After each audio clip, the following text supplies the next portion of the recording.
Hi everyone, this is Emily Leiphart here for Tailored Expressions, and in today's video I'm sharing a set of cards featuring 3 products from the Valentine's release, including the Gus Gertie Best Buds stamp set and coordinating dies, the Stitched with Love cutting plate, and simple strips in reverse love. The Gus Gertie stamp set is the 4th installment in the Gus Gertie collection, and it's a fun one. I love the 3 images of Gus the dog and his adorable little bird friend Gertie. There are 5 sentiments that you can mix and match with the images. There are matching dies for the images, and I love the way the dies cut out the space between Gus and the top bar of his bike, as well as the individual stars. I'll be sharing a trick on how to get those stars adhered to your card in the exact same configuration as the stamped image. The Stitched with Love cutting plate is so beautiful, and what I love about it most is that it doesn't have a cutting edge, which means you can use this plate in both the vertical and horizontal directions, and even expand it for slim line lengths. I'll be sharing a trick for that too. The final product I'm featuring is the Simple Strips in Reverse Love, which are pre-printed sentiments for the coordinating Simple Strips dies. These are super easy to use as is, but you can also use deco foil and a laminator to increase the wow factor of these sentiments. My color palette for this video includes Guava, Potato Chip, Cookie Monster, and Blue Corn. I'll only be using the Blue Corn and Cookie Monster inks, but I'll be using cardstock in all 4 of these colors. Here I've pre-cut the Stitched with Love cutting plate in several colors to show you how they look as A2 panels. This first sample is Cookie Monster on Blue Corn cardstock. The 2 blues look great together and would work nicely for a masculine Valentine's card. The Guava panel also looks great against the Blue Corn panel since it's a contrast between light and dark. If you wanted to, you could layer the 2 colors and slightly offset them to create 2-toned hearts. I even love the simplicity of Sugar Cube against a subtle Potato Chip panel, and even Sugar Cube against the Blue Corn panel. As you can see, there are so many possibilities, especially when you use the die-cut hearts to fill in the spaces, or even use colored strips or ink blending to create a colorful background. The gold foil hearts I've die cut here could be used inside a shaker on the front of the card or sparingly as accents. Here's an example of the Stitched with Love plate used in the horizontal layout, and yet another option is to leave the hearts in the panel for a different look. You could, of course, just place a regular die cut panel on a horizontal card, but the hearts wouldn't be in the right direction. A lot of companies create 2 separate plates for vertical and horizontal orientations, but that can get expensive, so let me show you how to do both with just 1 plate. I simply center my horizontal panel on the vertical plate, then place it on my cutting plate. You can use tape to hold it if you like, but I didn't feel like I needed to. When you place the top plate on top of the die, you don't want to cover the edge of the die or it'll leave a dent in your cardstock, even though there's no cutting edge. The frame of the die itself will make a mark in your cardstock, so what you want to do is leave the edge of the plate slightly off the edge of the die. Then simply run it through and you'll have a general fade away where the plate hasn't cut into the cardstock.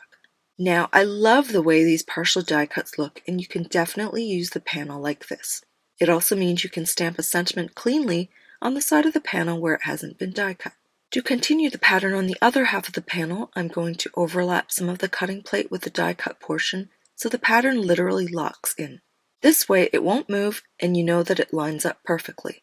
Again, I don't cover the edge of the die to avoid leaving a dent in the cardstock. When I remove the panel from the die cutting machine, just look how perfectly it looks like I used a horizontal version of this cutting plate. For one of my cards I'll be making a horizontal mini slim, so I'm going to show you how to use this cutting plate on a panel that measures 3 1/4 inches by 5 3/4 inches. I simply line it up as before, centering it from top to bottom and running it through, making sure that the cutting plate does not leave a dent in the cardstock where it stops 2/3 of the way across. In this case, I want to leave the panel like this with the fadeaway instead of continuing it all the way across. Now I'm going to stamp all 3 of the images using Blue Corn ink. I've been loving my images stamped with navy blue lately. It gives the images a richness that black doesn't. The images also look brighter somehow. Anyway, I love the way it looks, and I hope you'll give it a try to see if you like it too. I ink up each image twice to get a solid inking and use the Just Press tool to get even pressure on the MISTI lid.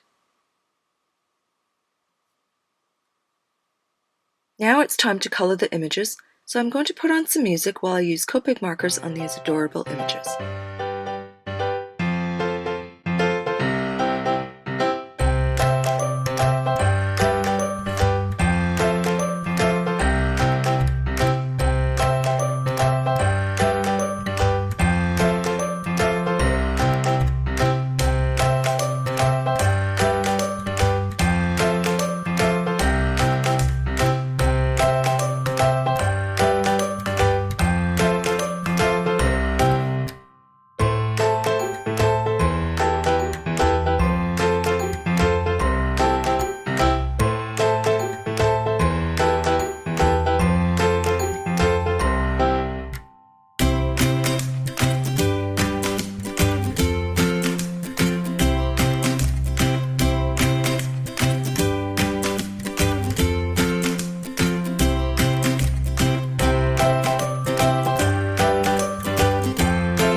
After the coloring is done, I use wire snips to separate the dies and cut out the images.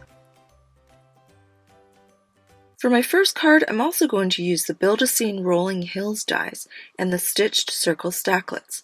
It's easier to stamp the sentiment first so I can make sure it's centered on the circle. I'm using the sentiment that reads, "Thanks for being my ride or die," and stamping it with blue corn ink. I use the images to gauge the position of the sentiment before die cutting the stitched circle. I've die cut the rolling hills from potato chip, Cookie Monster, and blue corn cardstock, and I experiment with the order of the colors, making sure to choose the layering that looks best with the image. I use the same circle die to cut out each of the layers and attach them using Barely Art liquid glue. I also use the liquid glue to attach the Guava panel to the sugar cube card base, placing acrylic blocks on top for a minute while it sets. I cut a second die cut of the image and adhere the two layers for a bit of dimension. Before attaching the circle to the card, I insert 2 rows of the gold foil hearts along the top and bottom of the panel. Once again, I use liquid glue to attach the circle and check that it's straight using one of the alignment panels. Then I attach the image of Gus and Gertie using both liquid glue and some glue dots where there are thicker gaps between the image and the hill. On my second card, the gold element will be a foiled strip along the left edge of the panel. This card will feature the airplane, which I will pop up with foam tape. Initially, I was going to use one of the simple strips in reverse, but decided to stamp "You're Plain Awesome" using Cookie Monster and blue corn to coordinate with the image. I use washi tape to mask off the different words in order to get a multicolored sentiment. Then I use the mini strips backer die to cut out the sentiment and trim my own backer from blue corn cardstock. I glue the 2 layers together and pop it up on foam tape. Then I use the tiny hearts from the other 2 panels to add embellishments.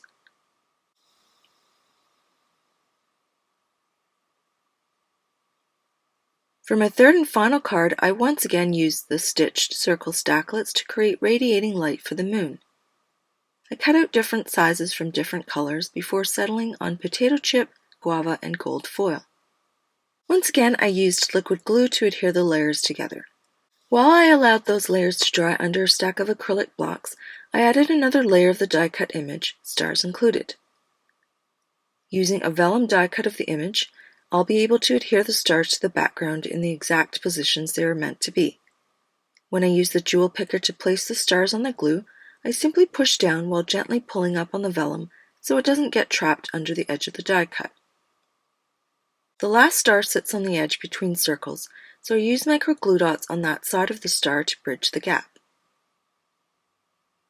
After the circle is attached to the card, I use foam tape and a bit of glue on another one of the simple strips in reverse to secure it to the card.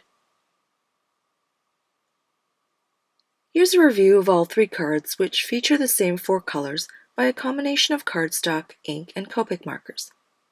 They all also have an element of gold in different proportions and used in different ways.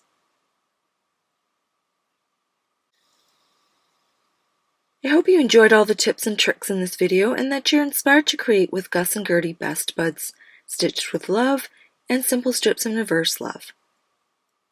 You can find all of these products in the Tailored Expressions web store at tailoredexpressions.com. Thanks so much for watching, and I'll see you again soon.